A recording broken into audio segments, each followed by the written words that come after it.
নমস্কার বন্ধুরা, কেমন আছো তোমরা? সঞ্চিতা লাইফস্টাইলের নতুন একটি ব্লগে আমি সঞ্চিতা তোমাদের সবাইকে স্বাগত জানাচ্ছি। চুলটার অবস্থা দেখো, তোমরা বলবে কি বুড়িদের মতন চুলটা করে তুমি বসে আছো। আসল কথা, কালকে না প্রচন্ড চুলে তেল দিয়েছিলাম, আমার প্রচন্ড চুল উঠছে। অনেক ডাক্তার ফাক্তার দেখাচ্ছি, বাট কোনো সুরা হচ্ছে না, মনে হচ্ছে ন্যাড়া হয়ে যাবো এবার আমি। দিয়ে কালকে খুব তেল দিয়েছি, মানে মাথায় তেল দিয়েছিলাম। এ দেখো আমি রান্না চাপাতে শুরু করে দিয়েছি, আজকে একটু দেরি হয়ে গেছে। গাছগুলোকে নিয়ে একটু পড়েছিলাম, তো ভাবলাম যে গাছ টাছগুলো করে নিই, তারপরে এসে ব্লগটা শুরু করব। তো করেও দিলাম ব্লগটা শুরু। একটু পটল পোস্ত করব, ভাত চাপানো আছে ওই দিকটাতে। তো পটলটাকে আমি লম্বা লম্বা করে কেটে নিয়েছি, পোস্তটা দিলাম। বুঝোর মাংস সেদ্ধ হয়ে গেছে, মানে বুঝোর মাংস বলতে বুঝোর খাবার মাংস সেদ্ধ হয়ে গেছে।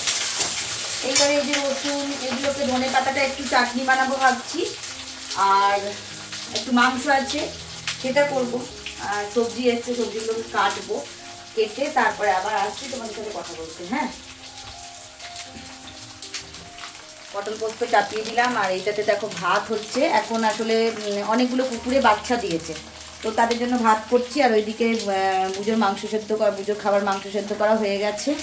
জানো তো, এই প্রান্ত থেকে ও প্রান্ত দৌড়ে দৌড়ে দৌড়ে দৌড়ে আমার প্রাণ ওষ্ঠাগত। বলবে যে কেন তুমি এত কোথায় দৌড়াচ্ছ? ব্যাপারটা কি হচ্ছে, আমার দুটো ফ্ল্যাট। দাঁড়া একটু জল খাই।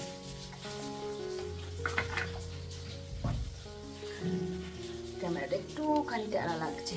তো অন্যদিকে যে ফ্ল্যাটটা আছে, মানে ওই দিকটা আমার এন্ট্রান্স, এই দিকটা আমার এন্ট্রান্স না, এদিকটা আমার দরজাটা বন্ধ করা দেখাচ্ছি তোমাদেরকে। এই দিকটাই বন্ধ করা আছে, এখানে টেবিলটা রাখা আছে। এই টেবিলটা এখানে থাকে না, ভাবছি এবারে দেখি মিস্ত্রি টিস্ত্রি অনেকের সঙ্গেই কথা বললাম, একটা ইয়ে নেবো ভাবছি, ওভেন রাখার মিক্সেপ টাইপের নেবো ভাবছি। দেখি যদি বানাতে পারে তো খুব ভালো হয়, কারণ ওভেনটা তো আর হালকা জিনিস না। আর নিচেটাতে আমার ক্রকারিগুলো থাকবে, আমার প্রচুর ক্রকারির জিনিস আছে, তো সেটা এখন মিস্ত্রি ডেকে বানাতে হবে।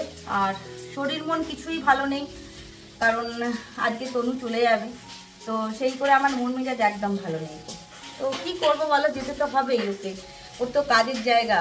তো সেই করে মানে ব্লগটা শ্যুট করতেও ইচ্ছা করছিল না, কিন্তু ওটা তো করতেই হবে, এটাও আমার একটা কাজ। যেমন ওর কাজের জায়গায় দৌড়ে চলে যাবে সব কিছু, মায়া মমতা সব কিছু ত্যাগ করে, এমনি আমাকেও তো আমার কাজের জায়গায় এটা না করলে আমার মনটাও ভালো থাকে না। তো সেই জন্য ব্লগটা শ্যুট করলাম, করতে শুরু করেছি। তো একটুখানি তরকারি ওইগুলো গুছিয়ে দিই, তারপরে এসে তোমাদের সাথে আবার কথা বলি। রান্নাঘরটায় ঢুকলে মনে হয় না ভূমিকম্প হচ্ছে, মানে কি বলতো, এত কাজ থাকে চারদিকে। আর এই দেখো মিক্সিতে পিসতে গিয়ে ওইখানটা পুরো পোস্ত ছড়িয়ে গেল। দেখাবো, দাঁড়াও দেখাচ্ছি, তোমরা ভাববে যে কাজ কি করে বাড়ে। পুরো এইখানটা পোস্তটা ছড়িয়ে গেল, মিক্সির বাটিটা একটুখানি লুজ হয়ে গেছে। আর এই দেখো পোস্ত আমার মানে পটল পোস্ত অলমোস্ট ডান। একটুখানি শুকো দিয়ে চিকেনটা চাপাবো, টিকে বাবুর জিমের চিকেন। এটাকে একটুখানি শুকনো শুকনো করে নিই, কারণ খুব জল জল হলে ভালো লাগে না, তো পোস্ত একটু ভাজা ভাজাই ভালো লাগে। তো একটুখানি জলটাকে শুকিয়ে নিই, তারপরে চিকেনটা চাপাচ্ছি। আর এই দেখো তোমার পেঁপে আর গাজর কাটা হয়ে গেছে, আর এই যে বিনস আমি কেটেই রাখি, এই যে বিনস রয়েছে কাটা, একটা আলু কাটবো, এখানে পেঁয়াজ কাটা হয়ে গেছে, পেঁয়াজটাকে ছাড়াবো, দিয়ে চিকেনটাকে চাপাবো। আবার আসছি একটু পরে তোমার সাথে কথা বলতে। আজকে রাঁধতে রাঁধতে রান্নাটা যেন বড় উল্টো পাল্টা লাগছে। কখনো মনে হচ্ছে নুন দিইনি, কখনো মনে হয় হলুদ দিইনি, কখনো মনে হচ্ছে লঙ্কা দিলাম না কি। আসল কথা, তনুটা আজকে চলে যাবে, তো মনটা একদমই ভালো নেই। ওর বিকেলবেলা রাজধানীতে ট্রেন, মানে রাজধানীতে যাবে, রাজধানীতে ট্রেন বলছি, দেখছো ভয়েস ওভারটাও দিচ্ছি ভুলভাল। আর ওই দেখো আমি চিকেন স্টুয়ের জন্য সবজিগুলো কেটে রেখে দিয়েছিলাম, তো বাকি যেগুলো কাটার সেগুলো কেটে নিলাম। খানিকটা ধনে পাতা নিয়ে এসেছিলো, সেটাকেও রেখে দিলাম। এই কোটোগুলো না আমি নাইকা থেকে, নাইকা বলছি, মিশো থেকে নিয়ে এসেছিলাম। কোটোগুলো খুব সুন্দর, ফ্রিজে জিনিস স্টোরেজ করার জন্য খুব ভালো। আর এই চিকেন স্টু তো এখন আমার ডেলি রুটিন হয়ে গেছে, কিছু রান্না করি না করি এই স্টুটা আমি ডেলি করে দিই। আলুটা খুব একটা বেশি দিই না, পেঁপে গাজর বিনস এইসব দিয়েই করি। আর এই দেখো এরকম স্টাক করে এগুলোকে ফ্রিজে বেশ সুন্দর রাখা হয়। আর কি হয় জানো তো, গাজর পেঁপে বিনস এগুলোকে আমি কেটেই রেখে দিই, মটরশুঁটি, এইসব জিনিসগুলো কেটে রাখলে কি হয়, রান্না করার সময় বেশ টুকটুক করে নিয়ে রান্না করে দিলাম, ঝামেলা লাগে না কো।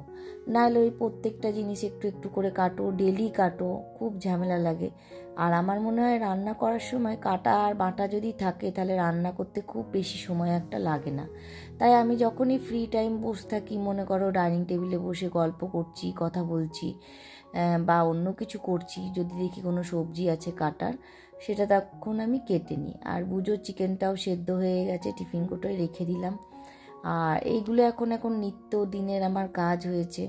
আর টিকে যেহেতু জিম যাচ্ছে, এটা তো মনে করো দরকারি জিনিস। আর মশলাটা নিয়ে এলাম, মশলাটা একটুখানি দিয়ে দিলাম চিকেনে। মশলাটাও এবার শেষ হয়ে যাচ্ছে, মশলাও একটুখানি বেটে রাখতে হবে। আর কি হচ্ছে জানো তো, ওকে 2টো করে ডেলি ডিম সিদ্ধ করে দেওয়া যায়, কিন্তু ডিমটা না কোলেস্ট্রলের জন্য একদম ভালো না, এবং ইউরিক অ্যাসিড জন্য, টিকের ইউরিক অ্যাসিড আছে, যদি পাতলা করে ঝোলটা করে দিই তাহলে না শরীরে একটা উপকারও হয়। ডিমটা খেলে সবসময় যদি কোনো ক্ষতি হয়, ডিম খুব একটা ভালো জিনিস নয়। আর পোলট্রি মুরগির ডিমে তো কিছুই থাকে না রোগ ছাড়া। যাই হোক, তরকারিটাকে কষতে দিয়ে আমি একটুখানি দুটো একটা জিনিস খুঁজছিলাম। আর এই খাবারটা আমার এত উঁচুতে হয়েছে, আমি নিচের থেকে উপরের তাকটায় একদম নাগাল পায় না, কি আছে না আছে সেগুলো দেখতেই পাচ্ছিলাম না। তো সেই জন্য চেয়ারটা নিয়ে এসে উঠে দেখে নিলাম কি আছে। এবারে মাসের এখানে যখন মুদিখানার জিনিস আনবো, পেছনের জিনিসগুলো যদি দেখে না নিই না, তখন কি হয়, সব জিনিস ডবল ডবল করে হয়ে যায়।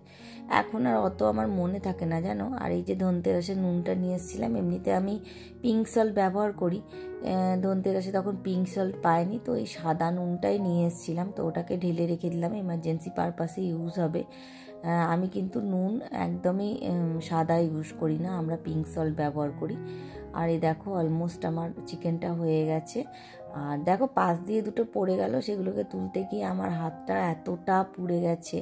তখনই যদি তুলতে না যেতাম, মাথায় ছিল না যে কড়াইটা ছ্যাঁকা লেগে যাবে, চট করে তুলতে গেলাম, তুলতে গিয়ে হাতটা আমার পুড়ে গেল। ধোয়া হয়ে গেছে, দেখি এক হাতে পারি নাকি, চেষ্টা করছি। বাসনগুলোকে একটুখানি রোদে দিয়ে দিই, এইখানটাতে বাইরে না রোদে দিলে বেশ শুকিয়ে যায় বাসনগুলো। দিয়ে নিয়ে গিয়ে আমি ইয়ে করি, ঘরে সাজিয়ে দিই, তাহলে কি হয় জলটা পড়ে না, ইন্টেরিয়ার করা আছে। এইখানটাতে দেখো রোদটাতে বাসনগুলো থাকে।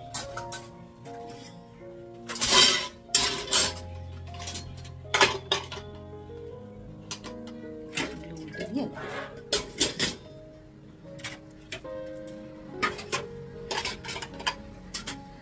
চলো তরকারিটা, মাংসটা চাপিয়ে দিয়েছি, মাংসটা ফুট ধরে গেছে। চিকেন স্টু এটা হয়ে গেলেই আমার মোটামুটি কাজ হয়ে যাবে, আমি চান করতে চলে যাবো। দাঁড়াও তো মিনিট, একটুখানি আসছি করে। এখন বাজে 3:30।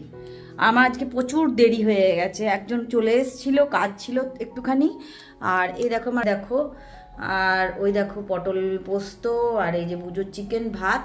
ও ফোনটাকে রেখে তাড়াতাড়ি করে খেতে বসবো, দেরি হয়ে গেছে। আবার আমাকে ডাক্তার দেখানোর আছে, চলো রাখছি, ডাক্তার দেখাতে গেছিলাম। ওবেলা দেখো সেই তরকারি বানাতে বানাতে দেখলে সাইডে একটু চিকেন পড়ে গেল, আর আমি তুলতে গেলাম, এই দেখো এরকম কড়াইটা লেগে চাট করে পুড়ে গেছে। আর স্কিনের ডাক্তার দেখাতে গেছিলাম, ওই যে বলছি না, এই দেখো ব্লাড টেস্ট হলো, এতটা ব্যথা না, বিরাট ব্যথা। আর ওবেলায় পার্সেলটা এসেছিল, পার্সেলটা তখন কাজ করতে করতে আর খোলা হলো না। উঠে পড়েছি, কেমন আছে কাঁচিটা আবার কে আনে, বাবা মুখে করে খুলে দিচ্ছি, মুখে করে খোলা উচিত না কিন্তু থাকে। আর এই ইয়েতে না ফ্লিপকার্টে 3 রকমের ড্রাই ফ্রুট 561 টাকা অফার চলছিল, তো গোপালের জন্য নিয়ে নিলাম। এই যে বুঝছো, সরো দেখাতে দাও, এই যে একটা গোপালের জন্য, এটা হচ্ছে পিস্তা, এইটা হচ্ছে তোমার কাজু, আর এটা হচ্ছে তোমার 250 গ্রাম, আর এটা আমন্ড। আমন্ডটা এখন টিকে খাচ্ছে, তখন না নিয়ে ভালোই এসছে, খারাপ আসেনি। 3টে 500 কত টাকা দিয়ে। এটা ঠাকুরের কাছে রাখবো, মানে কি বলতো, আমি ঠাকুরকে দিই, তারপরে এসে তারপরে এই ঘরে খাওয়া হয়। তো এটা রেখে দিলাম, ফ্লিপকার্টে ছিল, তো বসে আছি, টিকে আসুক তারপরে আবার কাজ করব। সন্ধ্যেবেলা চাটা খেলাম, চাটা খেয়ে বসে আছি, দেখি কি করি না করি। এরপরে ও বেলাকার তরকারি আছে, দুধ গরম হয়ে গেছে, আজকে টিকেবাবু চা বানিয়ে খাইছে। তো চলো ওই ঘরে যাই, একটুখানি ড্রেস চেঞ্জ করে দিয়ে ভিডিওগুলো এডিট। 7টার সময় তনুর ট্রেনটা ছিল 6:50-এ, তো ওকে নিয়ে স্টেশনে চলে এসেছি। আমি না তনুকে কোনোদিন স্টেশনে ছাড়তে আসি না। প্রথমবার যখন ও দিল্লি যাচ্ছিল আমি এসেছিলাম, মাঝে যতবার ও আসা যাওয়া করেছে আমি কিন্তু কোনোবার ওকে স্টেশনে ছাড়তে আসি না। প্রত্যেকবার নয় কাকু আসে, যখন রেনু ছিল রেনু যেত, ওর বাবা তো যাই। আমার প্রচণ্ড মন খারাপ হয়, মনে হয় ট্রেনটা যখন চলে যায় যে মেয়েটা কত দূর চলে যাচ্ছে, আবার কবে দেখতে পাবো। মায়ের মন বুঝতেই তো তোমরা পারছো, যখন মেয়ে ছেড়ে চলে যায় তখন মনে হয় যেন বুকের ভেতর থেকে পাঁজরটা বোধহয় কেউ মানে ছিঁড়ে নিয়ে নিল, এরকম একটা ফিলিংস। আর সেই কষ্টের মানে বোঝানো আমি বোধহয় কাউকে বোঝাতেই পারবো না কোনো দিন। ভগবানের কাছে প্রার্থনা করি ও যত তাড়াতাড়ি হয় যেন আমার কাছে ফিরে আসে এবং আমার কাছাকাছি আশেপাশেই কোথাও চাকরি পাক। আর মা বাপ আর মেয়েতে মিলে গল্প হচ্ছে, দুজনকার মধ্যেই প্রচণ্ড মন খারাপ। ওর বাবার খুব মন খারাপ, ওর যখন বাবার মন খারাপ হয় একটুখানি চুপ হয়ে যায়। আর এই দেখো তনুকে ট্রেনে চাপিয়ে দিয়েছে। আর ওই সময় না ও কাঁদতে কাঁদতে বারবার শুধু বলতে থাকে তোমরা বাড়ি যাও বাড়ি যাও। মানে ও ঠিক এক্সপ্রেস করতে পারে না, এত কান্না, হয়তো ওর মুখটা পায়। ও বারবার করে আমাকে বলতে থাকে যাও আমি ঠিক আছি। আর ট্রেনটা চলে যাচ্ছে, পারলে টিকে দরজা বা জানলা খুলে হয়তো চেপেই পড়ে। আমি আর টিকে বাড়ি ফিরছি, দুজনাই চুপ শান্ত, কারোর মুখে কোনো কথা নেই। আর মনে হচ্ছে ট্রেনটা ছেড়ে কত দূর চলে গেল। যাই হোক, এই বলে আজকের ব্লগটা শেষ করলাম ভারাক্রান্ত মন নিয়ে।